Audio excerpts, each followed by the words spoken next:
Coucou les merveilles, c'est Chloé. Alors oui, je reviens après une longue semaine d'absence, du coup, à cause de ces problèmes d'internet. Ça fait même plus d'une semaine en fait, ça fait 2 semaines je crois. Ouais, ça n'a pas été évident pour moi. En plus, j'ai découvert entre-temps plein de jeux et puis j'avais des idées de vidéos, des trucs que je voulais vous partager et impossible pour moi de communiquer. Mais bon, ça y est, c'est bon, c'est réglé, je peux enfin respirer. Et je vous présente aujourd'hui le tarot renard de Célia Mélesville. Alors vous voyez, moi j'ai acheté aussi le pochon, mais il n'est pas vendu avec, hein. Si vous le voulez, il faudra le rajouter dans votre commande. Elle propose aussi des nappes de tirage avec le même tissu là que ce pochon, donc les mêmes motifs. Donc il est vraiment magnifique, je suis super contente de l'avoir. C'est un espèce de velours.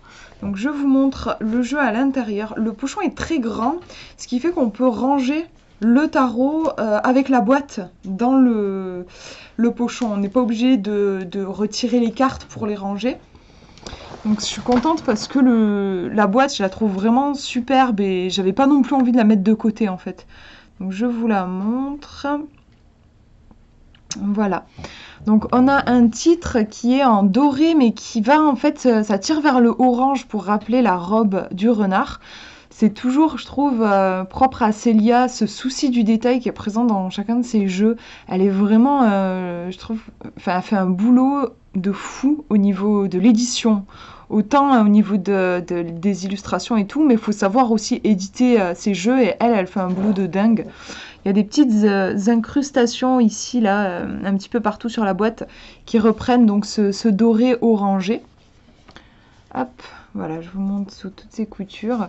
Et c'est un jeu, quand je l'ai vu, bon, forcément j'ai craqué. Bon, déjà parce que j'adore l'aquarelle, j'adore l'univers. Et en plus, on était sur un tarot renard et le renard, c'est mon animal totem. Donc, avoir un tarot dédié à cette énergie-là, il fallait absolument que je le prenne.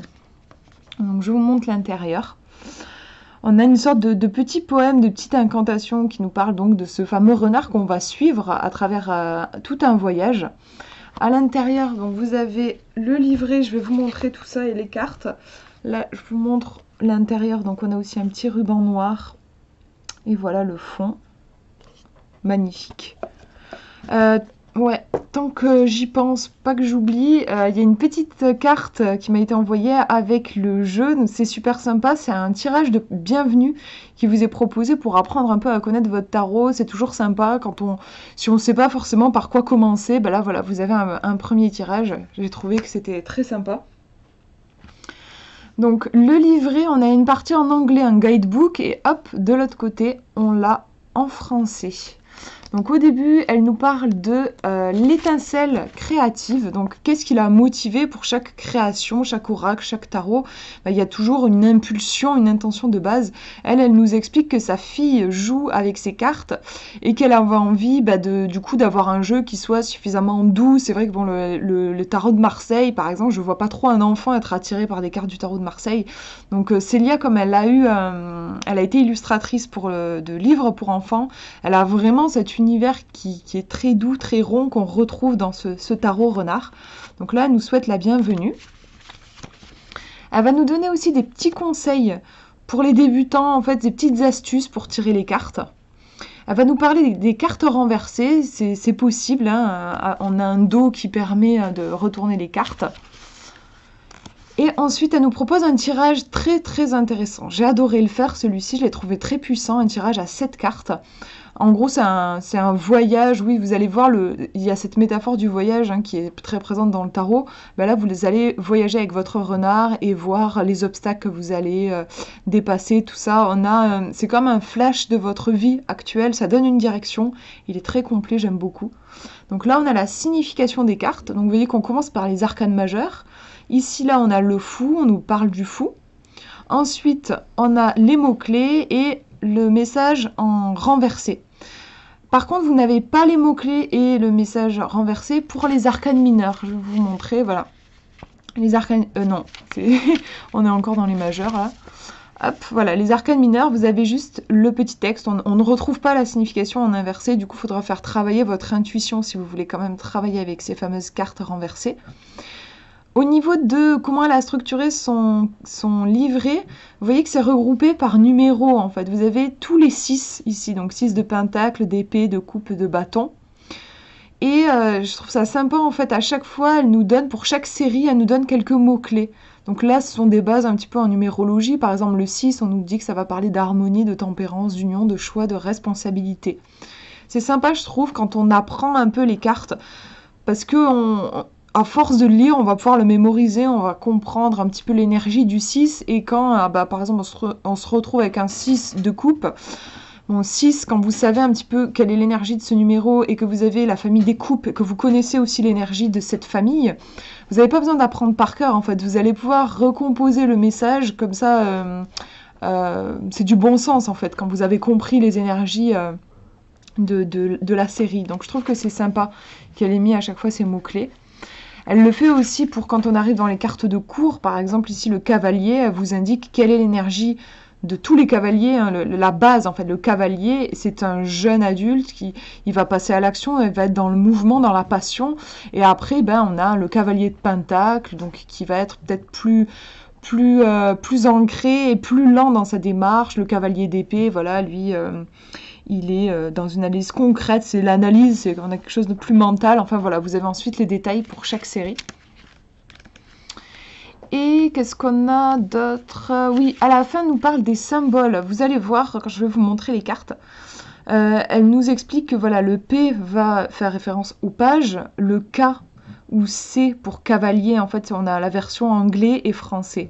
Donc par exemple, le Q pour queen ou R pour reine et voilà, le K pour king. R pour roi. Donc elle nous a mis ici, c'est comment ça ressort sur les cartes et on a un truc un peu écriture manuscrite, c'est très joli. Voilà pour le livret. Je vous montre les cartes maintenant. Alors, on a des petites cartes un peu pense-bête. Et ça, c'est sympa. Si on n'a pas le temps de se référer au livre, on peut jeter un coup d'œil rapide à ces cartes-là. Donc, vous voyez les arcanes majeures, hop, ils sont regroupés ici. Puis après, vous avez, là pour le coup, c'est par famille. Les coupes, vous allez avoir toute la série des coupes ici. Et de l'autre côté, c'est en anglais. Donc voilà pour ces cartes-ci. Je vous montre du coup le jeu. Donc voilà le dos, il est magnifique, c'est le plus beau dos de cartes que j'ai. Pourtant j'en ai des tarots et des oracles, mais il est vraiment magnifique. Elle a repris vraiment les teintes de la boîte. Hop, les tranches sont normales. Je vous mettrai les dimensions exactes dans la vidéo, dans la description de la vidéo. Et voilà les illustrations. Donc vous voyez que il n'y a pas le nom. Donc c'est un petit peu déstabilisant sur le coup. Moi j'ai mis un petit peu de temps à comprendre. Après je me suis dit ok, il y a un 5 et vous voyez qu'elle a dessiné un pentacle. Donc on est bien sur le 5 de pentacle. Ici il n'y a pas de symbole. Donc sur le coup je comprenais pas. Je me disais qu'est-ce qui se passe, c'est une erreur. Non, en fait c'est un arcane majeur. Les arcanes majeurs du coup comme ils n'appartiennent pas à une série particulière, il n'y a pas de symbole. Voilà, ici on voit qu'elle a schématisé une coupe, donc on est bien sur un 7 de coupe. Voilà, le 4 de coupe. Une fois qu'on a compris, en fait, c'est pas compliqué. Et je trouve du coup que c'est original parce que de tous les jeux que j'ai, c'est le seul où il n'y a pas le nom. Et c'est vrai que ça, je trouve que c'est assez fort par rapport à l'intuition parce que ça va... on va pas être parasité en fait par notre connaissance. Par exemple, si je connais par cœur la signification du 5 de coupe, tout de suite, mon mental va arriver avec une définition toute prête. Et mine de rien, trop bien connaître, moi je trouve que trop bien connaître la signification des cartes, ça peut être un frein pour l'intuition. Donc là, vous savez qu'avec ce jeu-là, on va pas du tout être bloqué à ce niveau-là.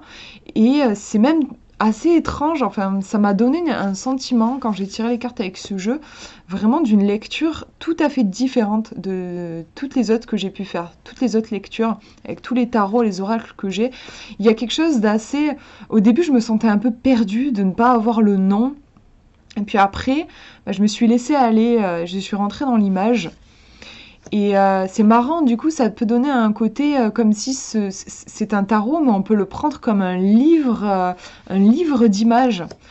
Et on va rentrer dans ces images, elles vont nous raconter des histoires. Donc c'est un jeu génial si vous avez un peu d'imagination ou si vous avez envie de travailler votre imagination. Vous prenez par exemple 3 cartes, vous racontez une petite histoire.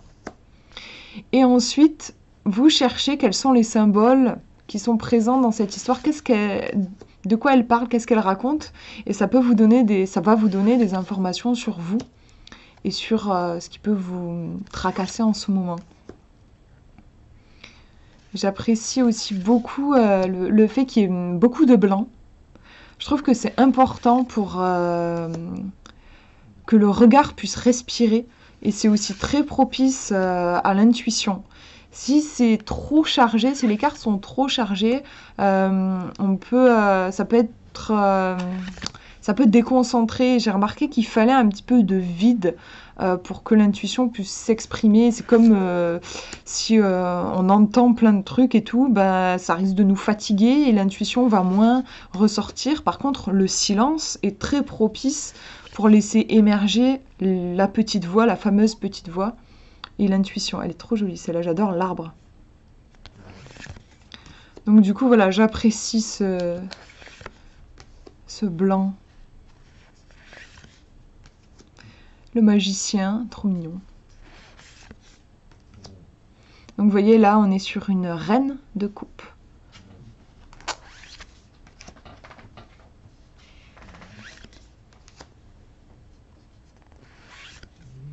Et je trouve que, comme je disais, on retrouve le côté, le fait qu'elle ait illustré des histoires, des contes pour enfants. Je trouve que oui, c'est comme si chaque carte était un conte, une histoire, une fenêtre sur une histoire.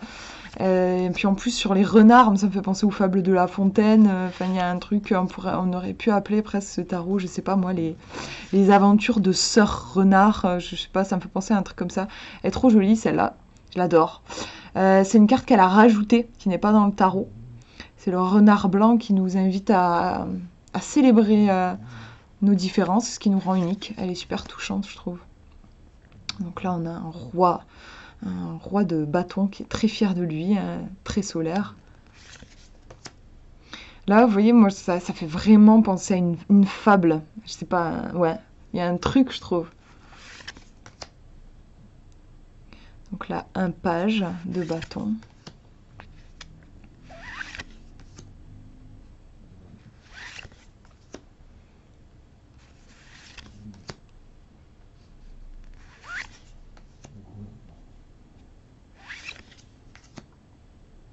Là, on ressent bien une notion d'équilibre.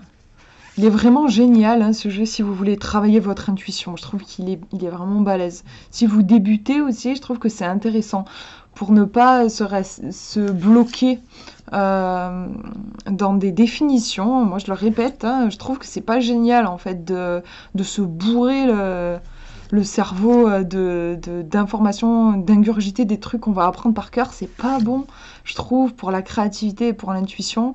Et moi, personnellement, les cartes, j'y suis pas allée comme ça. J'y suis allée...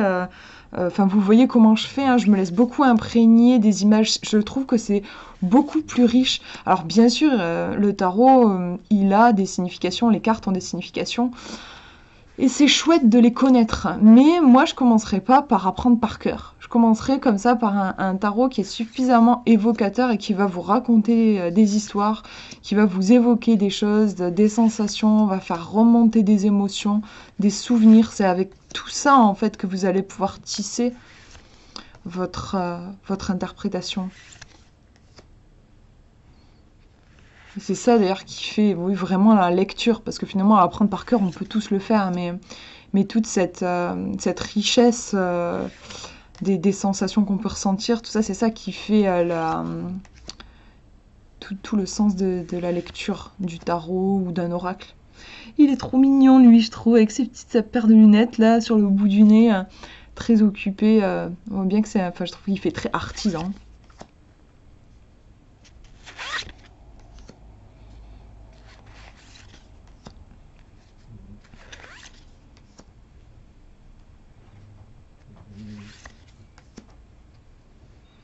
On retrouve vraiment là beaucoup de douceur dans cette carte aussi, très jolie.